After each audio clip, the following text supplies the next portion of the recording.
Because I've said everything I have to say about it. If anyone cares what I have to say about it, they can Google me, and they can look for 20 years what I have to say about it. I haven't changed my opinion one iota. Quentin Tarantino just named 7 actors he absolutely despises working with. What they did to earn his hatred will blow your mind and destroy everything you thought you knew about Hollywood's biggest stars. You think you know Quentin Tarantino, the genius behind Pulp Fiction, Kill Bill, and Django Unchained, the man who turned violence into art and dialogue into poetry. But behind that brilliant mind lies one of Hollywood's most unforgiving memory, and a secret list that could end careers. See, Tarantino doesn't just make movies. He creates cinematic experiences that define generations. He demands total commitment, absolute respect for his vision, and unwavering dedication to the craft. Those lines and you'll find yourself on the wrong side of one of cinema's most powerful directors. Here's what Hollywood doesn't want you to know. Tarantino keeps a mental blacklist. 7 actors who violated his sacred code so severely that he's sworn never to work with them again. Some are A-list legends. Others are rising stars who fell from grace. All of them learned that burning bridges with Quentin Tarantino means career suicide in Hollywood. What I'm about to reveal will shatter everything you thought you knew about your favorite stars. Because when the man who gave us some of cinema's most iconic characters tells you exactly who made his life hell, you listen. These aren't just creative differences or artistic disagreements. These are the performers who committed the ultimate sin, disrespecting the man who was offering them career-defining roles. Number 7. Bruce Willis. The relationship between Quentin Tarantino and Bruce Willis should have been legendary.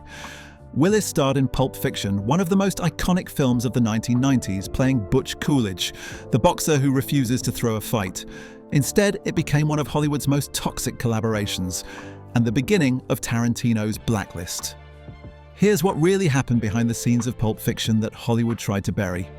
Willis arrived on set in 1994 expecting to be treated like the action star he was. Coming off massive success with Die Hard, he thought he could bend any director to his will. What he found was a young filmmaker who demanded something he wasn't used to giving: complete submission to someone else's vision. But Willis couldn't handle it. According to multiple crew members who were there, Willis would constantly question Tarantino's direction. He'd suggest changes to dialogue, challenge the psychological motivations of scenes, and worst of all, he'd do it in front of the entire cast and crew, undermining the director's authority. Bruce wanted clear character motivation for everything, a crew member later revealed. Quentin works in psychological ambiguity. It was like watching 2 different languages trying to communicate. The breaking point came during the famous gold watch scene. Willis kept demanding to know why his character cared so much about the watch, wanting backstory that Tarantino felt was unnecessary. The scene that should have taken half a day stretched into 3 days of arguments that brought production to a crawl. John Travolta, who was experiencing his career resurrection thanks to Tarantino, watched in horror as Willis systematically burned bridges with the director who was making them all stars. But here's the part that will shock you. Willis was also cast in 4 Rooms, Tarantino's 1995 anthology film. The experience was even worse. The tension was so thick that other directors on the project had to intervene to prevent complete production shutdown. When asked years later about working with difficult actors, Tarantino said something that everyone knew was about Willis. Some actors trust the process. Others need to control it. I only work with the first kind. Today, despite Willis's legendary status and Tarantino's rise to become one of cinema's most powerful directors, they've never worked together again. Willis missed out on potentially iconic roles in Kill Bill, Django Unchained, and Once Upon a Time in Hollywood, all because he couldn't respect the process. Number 6. David Carradine. This story breaks Tarantino's heart every time he tells it, and it reveals the dark side of meeting your heroes. David Carradine was Tarantino's childhood idol. The star of the 1970s TV series Kung Fu represented everything the young film geek loved about martial arts cinema. When Tarantino finally had the power to cast his hero in Kill Bill, it should have been a dream come true. Instead, it became a masterclass in how heroes can destroy your faith in them. Carradine was cast as Bill, the titular villain of Tarantino's two-part martial arts epic. It was a role written specifically for him, a chance to remind the world why he had once been a star. But the David Carradine who showed up on set in 2003 was not the disciplined martial artist of Tarantino's memories. Here's what really happened that Hollywood covered up. According to multiple sources who were there, Carradine would arrive late, sometimes hours behind schedule. He'd show up unprepared, having not learned his lines. But worst of all, there were days when he appeared to be under the influence, making it impossible to film complex dialogue scenes that required precision and focus. Tarantino, who had idolized Carradine since childhood, was devastated watching his hero self-destruct. Quentin kept trying to find the David Carradine he remembered, a crew member revealed. But that person was gone, replaced by someone who didn't respect the craft that had made him famous. The breaking point came during filming of Bill's final monologue, one of the most important scenes in the entire two-film saga. Carradine couldn't remember his lines and kept improvising dialogue that had nothing to do with Tarantino's carefully crafted script. After multiple takes and growing frustration, Tarantino faced an impossible choice: preserve his childhood memories or demand professional behavior from his hero. He chose professionalism, but it cost him something deeper. The scene was eventually completed, but the relationship was irreparably damaged. Carradine's performance in Kill Bill was haunting and effective, but it came at the cost of Tarantino's respect for one of his childhood idols. "I learned that sometimes you have to separate the art from the artist," Tarantino later reflected. "And sometimes the artist disappoints you more than you ever thought possible." Carradine died in 2009, having never worked with Tarantino again. A tragic reminder that even heroes are human, and humans can fall from grace in the most devastating ways. Number 5. Jamie Foxx. Jamie Foxx's collaboration with Quentin Tarantino on Django Unchained should have been a celebration. Foxx, fresh off his Oscar win for Ray, was starring in what would become one of Tarantino's most successful and controversial films. Instead, it became a power struggle that nearly destroyed the production and revealed the ugly truth about ego in Hollywood. But here's what really happened behind the scenes that the media never reported. The problem started before filming even began. Foxx knew he wasn't Tarantino's first choice for Django. Will Smith had been the original pick before creative differences led to his departure. This knowledge created an insecurity in Foxx that manifested as controlling behavior that shocked everyone involved. According to sources close to the production, Foxx began making demands that went far beyond his role as an actor. He wanted input on costume design, script changes, and even casting decisions for other roles. He was essentially trying to become a co-director on a Quentin Tarantino film. Tarantino, who maintains absolute control over his productions, was not amused. The situation escalated during filming in 2011 when Foxx's behavior became increasingly erratic. He would arrive on set with suggestions for how scenes should be shot, how other actors should deliver their lines, and how the story should unfold. Jamie forgot that he was hired to act, not to direct, a crew member later revealed. Quentin doesn't collaborate on vision, he collaborates on execution. But here's the moment that nearly ended everything. The breaking point came during a crucial scene where Django confronts his former masters. Foxx wanted to improvise dialogue that would make his character more heroic and morally clear. Tarantino's vision required moral ambiguity and psychological complexity, the very elements that make his films legendary. The argument that followed was so intense that crew members still talk about it today. Foxx accused Tarantino of not understanding the African-American experience. Tarantino reminded Foxx, who was directing the film and who had written the role that would define his career. Production shut down for 2 days while tensions cooled and lawyers got involved. The film was eventually completed and Foxx's performance was widely praised. But the experience left both men exhausted and frustrated, with Tarantino swearing he'd never put himself through that kind of ego battle again. Despite Django Unchained's massive success and cultural impact, Tarantino has never worked with Foxx again. When asked about the experience, he was characteristically blunt. Some actors understand they're part of something larger than themselves. Others think they are the something larger. Number 4. Will Smith. Will Smith was Quentin Tarantino's first choice to play Django in Django Unchained. The biggest movie star in the world starring in a Tarantino film should have been a match made in Hollywood heaven. Instead, it became a case study in incompatible visions that ended before filming even began, and revealed why some actors can never handle Tarantino's uncompromising artistic vision. Here's the real story of what happened in those closed-door meetings. The problem started during their first creative meeting in 2011. Smith, who had built his career on playing heroic, morally clear protagonists, wanted Django to be more traditionally heroic. He envisioned a character who was unambiguously good, fighting unambiguously evil villains. Basically, Independence Day with slavery. Tarantino's vision was far more complex and psychologically disturbing. His Django was morally ambiguous, psychologically damaged, and capable of extreme violence that went beyond simple justice. It was a character study wrapped in a revenge fantasy that would challenge audiences' comfort zones. Smith couldn't accept it, and what happened next shocked everyone in the room. According to sources present at their meetings, Smith pushed for script changes that would fundamentally alter the film's DNA. He wanted the violence toned down, the moral complexity simplified, and the character arc more traditionally heroic. He was essentially asking Tarantino to make a different movie entirely. Will wanted to make Django into a feel-good hero's journey, a source revealed. Quentin wanted to make a psychological western about the cost of revenge and the complexity of justice. But here's the moment that ended everything. The creative differences became irreconcilable during a heated meeting where Smith suggested that Django should have a moment of forgiveness toward his former masters. For Tarantino, whose entire vision was built on the idea that some crimes are unforgivable and some wounds never heal, it was an artistic betrayal. The meeting ended with both men realizing they were trying to make completely different movies. Smith wanted a crowd pleaser. Tarantino wanted to create art that would disturb and challenge audiences.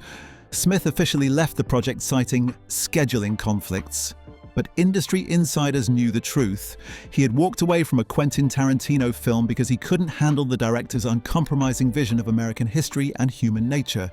Jamie Foxx was cast instead, and Django Unchained became one of Tarantino's most successful and culturally significant films.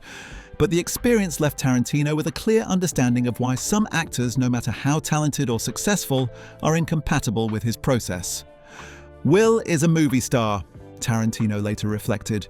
Movie stars want to be heroes. I make movies about people who are more complicated than heroes. Number 3, Kevin Costner. Kevin Costner has never worked with Quentin Tarantino, and if the director has his way, he never will. But this isn't about a failed collaboration or on-set drama. This is about something deeper and more personal, a fundamental philosophical war about what American cinema should represent. Here's why Tarantino considers Costner everything wrong with Hollywood. Costner built his career playing earnest, morally upright American heroes. From The Untouchables, to Field of Dreams, to Dances with Wolves, he embodied a version of American masculinity that was noble, straightforward, and ultimately optimistic about the country's character. Tarantino sees this as not just bad filmmaking, but dangerous propaganda. In multiple interviews, Tarantino has expressed his disdain for what he calls sanitized American heroism. He believes Costner represents a Hollywood tradition that ignores the complexity, violence, and moral ambiguity of the real American experience.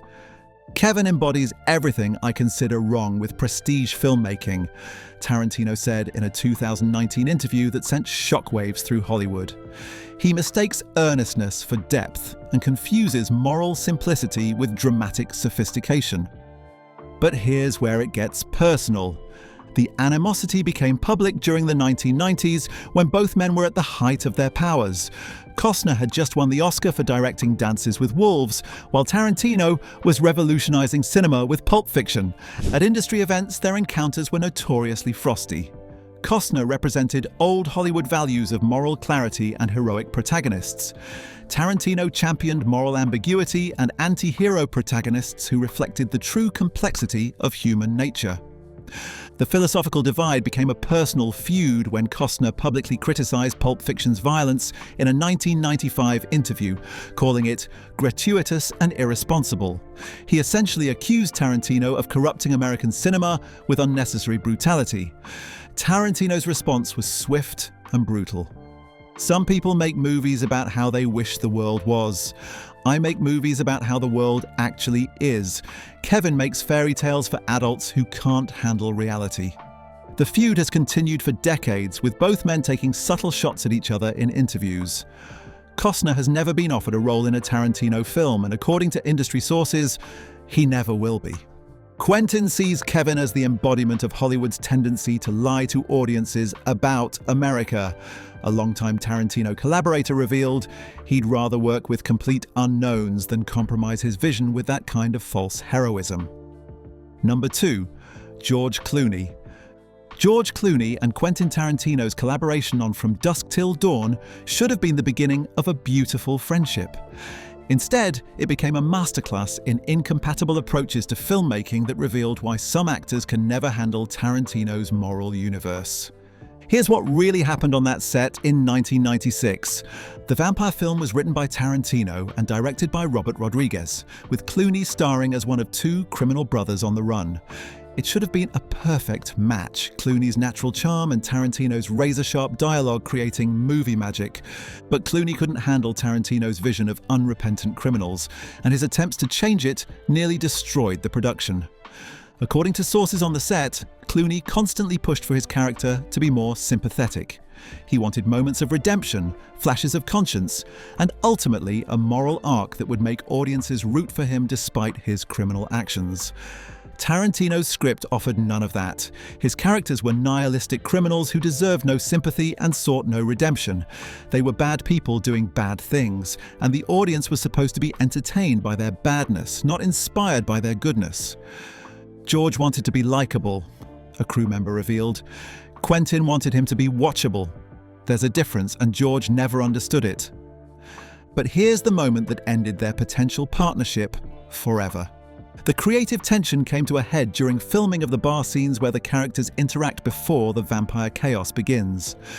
Clooney kept trying to add moments of humanity to his character. Small gestures of kindness, hints of regret, subtle signs that he was really a good person underneath. Tarantino watched in frustration as one of Hollywood's most charming actors tried to turn his morally empty criminal into a misunderstood anti-hero. Every take became a battle between Clooney's need to be loved and Tarantino's vision of uncompromising moral darkness. The situation required constant intervention from director Robert Rodriguez, who had to mediate between his star and his screenwriter to prevent complete production breakdown. The film was completed, but the experience left both men with a clear understanding that they were incompatible collaborators. Clooney needed to be the hero. Tarantino wrote characters who were more interesting than heroes. Despite Clooney's rise to become one of Hollywood's most respected actor-directors, Tarantino has never worked with him again. When asked about the experience, Tarantino was characteristically blunt. Some actors need to be heroes. I write characters who are more compelling than heroes. Number 1. Edward Norton. Edward Norton is widely regarded as one of the finest actors of his generation. His performances in Fight Club, American History X, and Primal Fear showcase an intelligence and intensity that few can match. But his brief encounter with Quentin Tarantino during the development of an unmade project revealed why sometimes too much intelligence can destroy the magic of filmmaking. Here's the story Hollywood buried. In the early 2000s, Norton was attached to star in a Tarantino project that never made it to production. The collaboration fell apart during the development phase, but the reasons why reveal everything about Tarantino's working methods and Norton's incompatible approach to the craft. Norton's method is exhaustive intellectual analysis. He researches every historical detail, questions every line of dialogue, and wants to understand every psychological motivation. While this dedication sounds admirable, it became suffocating for a director who trusts his instincts over academic analysis. According to sources familiar with their meetings, Norton would arrive with pages of notes, suggestions for character changes, and detailed analyses of historical accuracy. What should have been creative discussions became lengthy academic debates about every aspect of the story. But here's what really ended everything.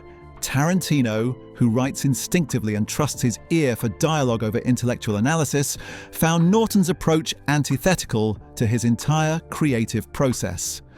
The breaking point came when Norton suggested that Tarantino's dialogue needed to be more psychologically realistic. For a writer who considers his dialogue sacred, the very foundation of his artistic identity, it was an unforgivable insult. Edward wants to understand every molecule of his character, Tarantino later told a friend. I need actors who can inhabit characters without dissecting them to death. Some magic only happens when you stop analysing and start feeling. The project was quietly shelved, and Norton was never considered for another Tarantino film. Despite Norton's continued success and critical acclaim, Tarantino has made it clear that their approaches to filmmaking are fundamentally incompatible. Some actors trust the process, Tarantino reflected years later. Others need to control it through analysis. I only work with actors who understand that sometimes the magic happens in the mystery, not in the explanation. Norton missed out on potentially career-defining roles in Kill Bill, Django Unchained, and Once Upon a Time in Hollywood, all because he couldn't stop thinking long enough to start feeling. The truth behind The Blacklist. What connects all 7 of these stories isn't just ego or difficult behavior. It's something deeper, a fundamental misunderstanding of what it means to work with Quentin Tarantino. Tarantino doesn't just make movies. He creates cinematic experiences that challenge audiences, push boundaries, and refuse to compromise for mass appeal. His characters are morally complex, his dialogue is sacred, and his vision is uncompromising. The actors who thrive in his universe, Samuel L. Jackson, Uma Thurman, Christoph Waltz, Leonardo DiCaprio, understand that serving his vision elevates their own performances to legendary status. They trust the process, embrace the darkness, and never try to make their characters more likable than the story demands. But these 7 actors made the same fatal mistake. They thought they could change Tarantino instead of letting Tarantino change them. Bruce Willis wanted control over his character's psychology. David Carradine lost the discipline that had once made him great. Jamie Foxx let insecurity turn into ego. Will Smith demanded moral simplicity in a morally complex story. Kevin Costner represented everything Tarantino despises about sanitized American heroism. George Clooney needed to be likable in a story about unlikable people. Edward Norton tried to intellectualize magic. Each of them learned the same harsh lesson. Quentin Tarantino's Blacklist isn't about personal vendettas or petty grudges. It's about protecting the integrity of his art and ensuring that every collaboration serves the story above all else. In Hollywood, where compromise is often disguised as collaboration, Tarantino stands alone as a director who refuses to bend. His Blacklist is proof that sometimes the most powerful thing an artist can do is simply say no. And in a business where second chances are common and forgiveness can be bought, being permanently banned from the Tarantino universe is a fate worse than career death. It's career irrelevance. These 7 actors learned that lesson the hard way. They missed out on iconic roles, career-defining performances, and the chance to be part of cinema history, all because they couldn't respect the process that has created some of the most memorable characters and dialogue in film history. Their stories serve as warnings to future generations of performers. When you work with Quentin Tarantino, you're not just making a movie. You're entering a sacred creative space where ego, insecurity, and compromise have no place. Respect the vision, serve the story, and trust the process. Or find yourself on the wrong side of one of cinema's most unforgiving memories. Because in the end, Quentin Tarantino doesn't need difficult actors. He just needs actors who understand that being part of a Tarantino film is a privilege, not a right. And privileges once lost are rarely regained. The 7 names on this list, Willis, Carradine, Foxx, Smith, Costner, Clooney, and Norton, represent more than just failed collaborations. They represent the cost of crossing one of cinema's most uncompromising artists. In a town built on relationships and reputation, their stories serve as cautionary tales about the price of ego, the danger of trying to change an artist's vision, and the permanent consequences of disrespecting the craft. Tarantino's Blacklist isn't just about who he won't work with, it's about who he can't work with. And in Hollywood, that distinction makes all the difference between legendary careers and cautionary tales. What shocked you most about these Hollywood feuds? Which actors' clash with Tarantino surprised you the most? Drop your thoughts in the comments below. I read every single one and love hearing your take on these behind-the-scenes stories. And if you're hungry for more explosive celebrity drama that pulls back the velvet curtain on Hollywood's biggest secrets, make sure to subscribe and hit that notification bell. We are committed to releasing 2 videos a week. Like, share, subscribe, and hit the bell icon for more film lore.